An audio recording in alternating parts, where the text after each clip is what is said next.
Hello everyone, क्या हालचाल। मस्त एकदम। तो आ गए हम आपके लिए लेकर प्रोजेक्टाइल मोशन को भी। पिछले लेक्चर में हम लोगों ने डिस्कस किए हैं सारे के सारे वेक्टर्स पर, और आज हम बात करेंगे प्रोजेक्टाइल मोशन पर। तो प्रोजेक्टाइल मोशन क्या होता है? किसी पत्थर को हम अगर फेंक दे कहीं पर, किसी के घर मत फेंक देना भैया ना, पता चले अगले दिन लड़ने तुम मेरे नाम पे आ जाओ कि कमल सर ने बोला था प्रोजेक्टाइल मोशन हमको पढ़ना है तो पत्थर फेंकना पड़ेगा। आप पत्थर फेंक के आ जाओ, किसी का सर फोड़ दो, ऐसा नहीं करना, ठीक है। बट प्रोजेक्टाइल मोशन बड़े ही काम का पार्ट है, जहां पे हम किसी ऑब्जेक्ट को थ्रो करेंगे, उसका टाइम कैलकुलेट करेंगे, उसका पाथ किस तरह का होगा उस पर हम लोग डिस्कस करेंगे, वो कितना मैक्सिमम हाइट पर जा सकता है उसके बारे में हम कैलकुलेट करने वाले हैं, ठीक है। हम अपनी रेंज भी इसकी हेल्प से फाइंड कर सकते हैं कि हम पत्थर को मैक्सिमम कितनी स्पीड से फेंक सकते हैं और कितनी दूरी पर हम उसे थ्रो कर सकते हैं। तो हम रेंज पता करेंगे, हाइट पता करेंगे, टाइम ऑफ फ्लाइट पता करेंगे, और बात करेंगे कि ये पार्टिकल जब हम थ्रो करते हैं वर्टिकल डायरेक्शन को छोड़कर तो ये किस तरह का मोशन करने वाला है, इसका मतलब ट्रेजेक्टरी। ट्रेजेक्टरी का मतलब रास्ता। ओके, तो ये जो ट्रेजेक्टरी है ये भी हम पता करेंगे प्रोजेक्टाइल मोशन के अंदर। चलिए बच्चों, तो कॉपी पेन नोट निकाल लें और फिर से शुरू हो जाए हमारे साथ इन सारी कैलकुलेशंस को नोट करने के लिए। चले करते हैं शुरू हम। चलिए, तो सबसे पहले तो हम लेते हैं, ये हमारा एक्स डायरेक्शन है। चलो, ये वाली जो हॉरिजॉन्टल लाइन है ये हमारी एक्स डायरेक्शन है, और इस समय जो वर्टिकल लाइन आपको दिख रही है ये हमारी कौन है? Y direction, x and y. क्योंकि प्रोजेक्टाइल मोशन एक टू डायमेंशनल मोशन होता है, इसलिए हमने दो कोऑर्डिनेट का यूज यहाँ पर किया है, एक हॉरिजॉन्टल, दूसरा वर्टिकल। डन। तो अब आपको एक पत्थर लेना है, एक ऑब्जेक्ट लेना है, और वर्टिकल डायरेक्शन, सीधी डायरेक्शन, इसको छोड़ते हुए इसको यहां से ऐसे थ्रो कर देना है। तो जैसे ही आप पत्थर को थ्रो करोगे अदर देन वर्टिकल डायरेक्शन में, तो पत्थर चल कर जाएगा इस तरह से, यहां से ऑब्जेक्ट आपका थ्रो होते हुए यहां से चलते हुए ऐसे जाएगा ना, यहाँ गया, फिर यहाँ गया, फिर यहाँ गया, और at the end same level पर किसी दूसरे पॉइंट पर जाके वो क्या हो जाता है? गिर जाता है। तो जब भी हम पत्थर को थ्रो करेंगे, अब हमारे अंदर इतनी स्पीड तो नहीं है कि पत्थर फेंको और अर्थ को ही पार कर जाए, है ना। तो हम जब जब पत्थर को थ्रो करेंगे मिसाइल से, हम जब मिसाइल को रॉकेट से जब मिसाइल को लॉन्च करेंगे, तो सारी कंडीशंस हम लोग यहाँ पर ले रहे हैं। उस समय आपका ऑब्जेक्ट इस तरह से ट्रेवल करेगा इस पाथ पर जाते हुए, और फाइनली जहां से आपने थ्रो किया है उसी लेवल पर किसी दूसरे पॉइंट पर जाके गिर जाएगा। ये हमने बॉम्ब यहाँ से फेंका, यहाँ जाके गिरा और यहाँ जाके ब्लास्ट हो गया, ठीक है। बालाकोट के सीन आप लोगों को याद है, हवा में चलते चलते बॉम्ब गिराया, सीधा कहाँ जाके गिरा था? जहां उन्होंने डिसाइड किया था। चलो, तो ऐसे बॉम्ब गिराने हैं आज अपने को।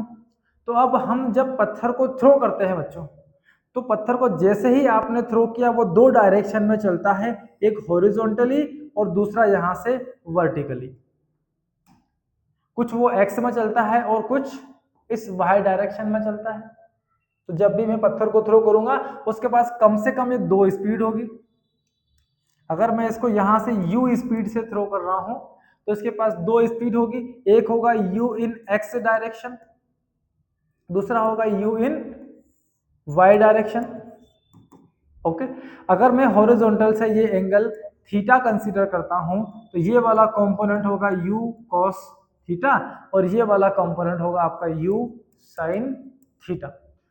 मतलब ये x डायरेक्शन है, ये y डायरेक्शन है, और यहां से प्रोजेक्टाइल को हमने ऐसे थ्रो किया है, तो इसके पास ये u स्पीड है, ये एंगल अगर थीटा है तो u इन x डायरेक्शन हमको मिलेगा u cos थीटा, और u in y direction, u in y direction is equal to हमें मिलेगा u sin थीटा। तो इस प्रोजेक्टाइल के पास दो स्पीड होगी, एक हॉरिजॉन्टल होगी और दूसरी क्या होगी? वर्टिकल। तो इस तरह से ये दो मोशन करने वाला है यहां पर।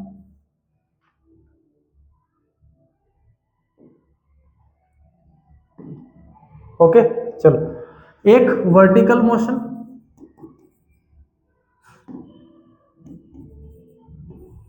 और दूसरा हॉरिजॉन्टल मोशन।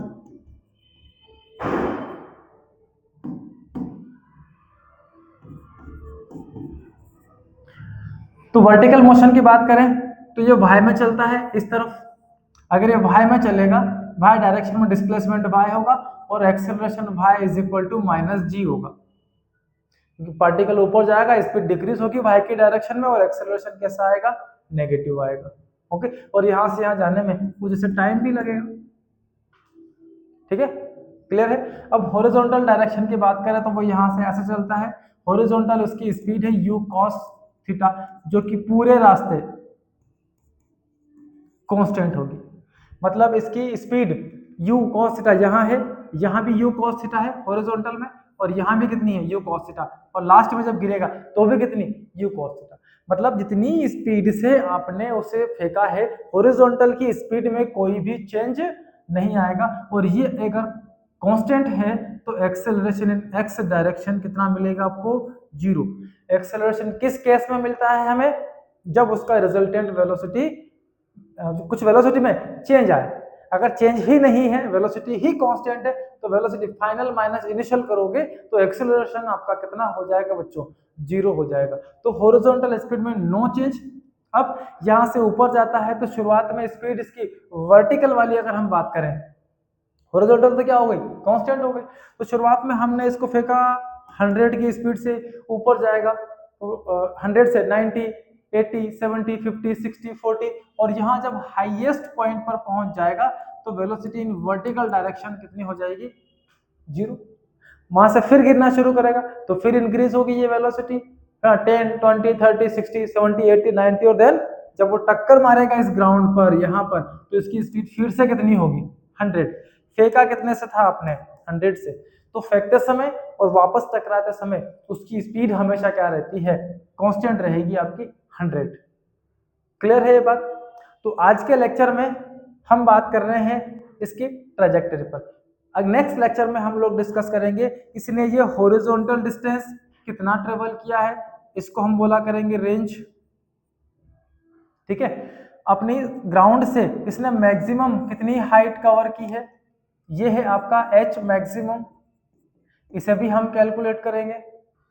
ठीक है, और तीसरा हम कैलकुलेट करेंगे इसको ग्राउंड से हमने थ्रो किया तो ये हवा में गया और वापस जब सरफेस पे आया तो टोटल टाइम इसने कितना टेकन किया है।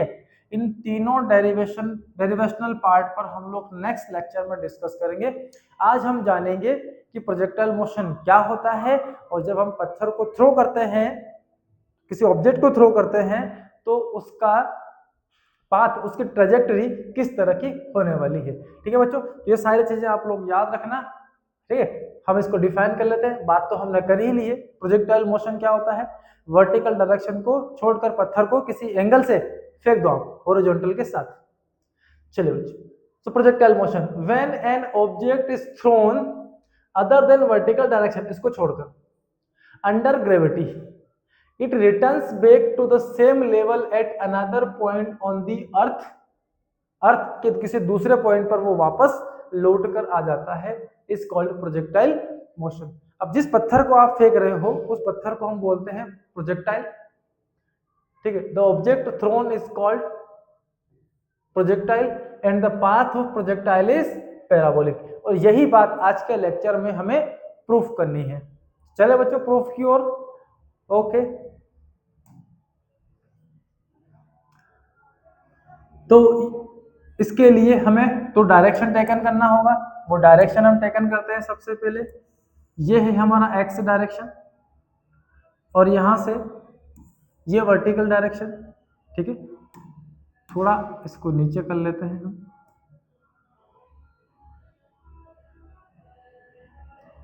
जा, अरे शिट, और बिगड़ गया, और बिगड़ गया।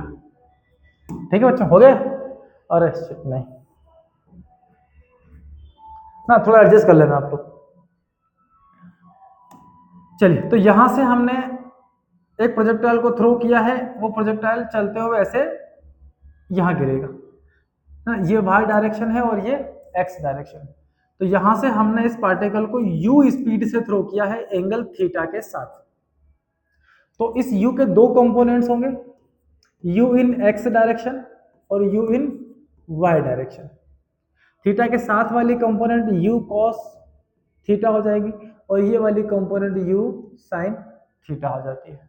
डन। अब ये दो मोशन कर रहा है ना, एक u x डायरेक्शन में और ये वाला u इन y डायरेक्शन में, तो हमको दोनों अलग अलग डिस्कस करनी पड़ेगी। ठीक है, तो पहले हम चलते हैं यहां से, सॉरी एक बार में हो जा, वर्टिकल डायरेक्शन में। ओके, तो वर्टिकल डायरेक्शन में चलकर जा रहा है, तो इस समस्या एक काम करें, इसको वर्टिकल के बजाय पहले अपन टाइम कैलकुलेट कर लें, हॉरिजॉन्टल की बेस पे मिल जाएगा। तो हम कैलकुलेट करते हैं हॉरिजॉन्टल मोशन। ओके, अब ये यहां से यहां जाने में हम कंसीडर करते हैं कि x डिस्टेंस ट्रेवल कर लेता है, और यहां से यहां जाने का टाइम टेकन है इसका कितना, t। Okay, so by second equation of motion हम लगाएं इसके अंदर, तो s equal to u t plus half a t square, ये होगा सेकंड इक्वेशन ऑफ मोशन, जहां पर s डिस्प्लेसमेंट है वो हमने टेकन किया कितना, x, u इसका स्पीड हॉरिजॉन्टल वाला, so u in x direction is equal to होगा u cos थीटा, ये ux हो गया, और जो एक्सेलरेशन है वो भी कौन सा लेना आपको, x डायरेक्शन का, तो ये भी रिजल्टेंट कितना होगा, 0 होगा। चलो चले हम गेट ओपन कर ले, चलो तो ये हो गया हाफ एटी, इसको ये एक्सलरेशन है आपका कौन सी डायरेक्शन का, एक्स डायरेक्शन का, so s is equal to x, u in x direction हो गया हमारा u cos theta into time plus half into acceleration 0 है इंटू टी स्क्वायर, ये पूरा 0 हो चुका है, so x is equal to u cos theta into क्या मिला t, so t is equal to x divided by u cos theta, ये हमको टाइम मिल चुका है यहां से यहां पहुंचने का। चलिए अब बात करते हैं वर्टिकल मोशन की। तो वर्टिकल डायरेक्शन में देखो डिस्प्लेसमेंट इन y डायरेक्शन कितना होगा, हमने टेकन कर लिया y, जब वो इधर y डायरेक्शन में चलेगा तो डिस्प्लेसमेंट y टेकन करेगा, और एक्सेलरेशन जो y डायरेक्शन में है वो हमने ले लिया माइनस g, ऊपर जाएगा g माइनस, और टाइम सेम है ना, जितना इसको यहाँ से यहाँ आने में टाइम लगेगा उतना ही यहाँ से ऊपर और वापस आने में टाइम लगेगा इसे, ये t हो गया आपका। चलिए तो फिर से लगाते हैं second equation, s in y is equal to u in y into t plus half a in y into t square, तो s in y is equal to y, u in y हो गया हमारा u sine theta into t, time ये रहा आपके पास x बाय u cos थीटा प्लस 1/2 ये माइनस जी इंटू टाइम का स्क्वायर। ओके, अब टाइम का स्कोर करने के लिए थोड़ा सा हमें जगह चाहिए, तो हम इसको यहाँ लिख रहे हैं ना, चलो इसको थोड़ा छोटा बनाना पड़ेगा, स्पेस नहीं बचा हमारे पास, एस इन वाई वाई हो गया, u in y u sine theta, और time x by u cos theta plus x by u cos theta plus ये half minus g into t square, so x square by u square cos square theta. Solve करते हैं इसको, so y is equal to u से u cancel, sine by cos tan theta into क्या मिलेगा x, ये minus plus minus, और ये हमको मिल रहा है g upon two u square cos square theta into x का square. So y is equal to हमें मिला, x को हम आगे लिख लेते हैं, इसको आगे ले आओ, x into ten theta minus ये g divide by two u square cos square theta into x का स्क्वायर, ये हमें एक इक्वेशन यहाँ से मिलता है, पहला टर्म x है, दूसरा एक्स स्क्वायर की टर्म है। अब इस तरह की जो इक्वेशंस हम लोगों को मिलती है ये होती है हमारी पैराबोलिक इक्वेशन। अगर यहाँ हम टेन थीटा को कांस्टेंट क्वांटिटी कंसीडर करें, यू cos थीटा भी क्या है कांस्टेंट, जी भी क्या है, कांस्टेंट। तो अगर इन्हें हम लें, से हम लोग को रिलेशन में क्या मिला,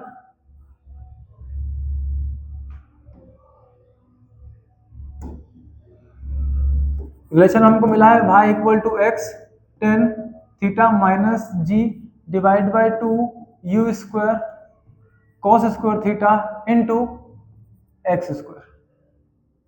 सो टेन थीटा कांस्टेंट क्वांटिटी है, इसको हमने कंसीडर किया a. b equal to g constant है बाय 2 यू स्क्वायर और कॉस थीटा भी क्या है, कांस्टेंट। इनको हमने एक नया कांस्टेंट कंसीडर कर लिया। So y is equal to x a x कर लो इसको, एक्स माइनस ये हो गया b x square and this equation is form parabola. किसको बनाती है ये इक्वेशन है,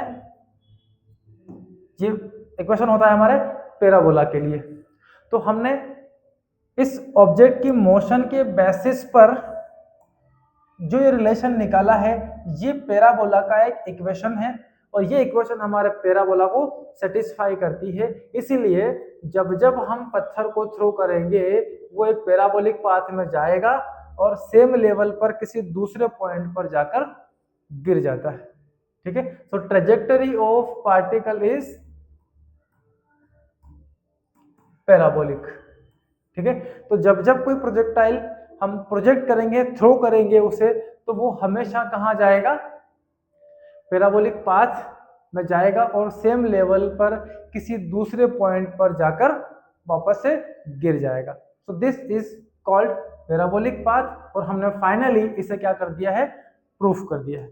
चलिए, तो आज के लेक्चर में तो हम इतना ही। अगले लेक्चर में हम बात करेंगे इसको टोटल टाइम कितना लगा उसकी हमें कैलकुलेशन करनी है, फिर हमें मैक्सिमम हाइट की कैलकुलेट करनी है, एच मैक्सिमम है ना, प्रोजेक्टाइल को जब हम थ्रो करते हैं वर्टिकल डायरेक्शन को छोड़कर, तो ये मैक्सिमम कितना चलेगा, ये एच हम फाइंड करेंगे। और ये अपनी जहां से हमने थ्रो किया है वहां से फाइनल पोजीशन तक कितना ये हॉरिजॉन्टल डिस्टेंस ट्रेवल करेगा, वो रेंज भी आप लोगों को कैलकुलेट करना है। ठीक है बच्चों, तो तीनों कैलकुलेशन करेंगे हम नेक्स्ट लेक्चर के अंदर। आज के लेक्चर में हम इतने ही डिस्कस करने वाले हैं और तीनों लेक्चर, तीनों हमारे टॉपिक जो बात के हैं वो भी हमारे बहुत काम के हैं। उन लेक्चर को अच्छे से आप लोग वॉच करेंगे और हमारे ये चैनल को लाइक शेयर सब्सक्राइब जरूर करें। आप लोगों का सपोर्ट हमें मिलता रहे तो हमें कुछ नई उम्मीद भी मिलती रहेगी, नए आइडियाज हम लोग आप लोगों के लिए डेवलप करते रहेंगे और कोशिश करेंगे आपकी हर तरह की प्रॉब्लम को सॉल्व करने का।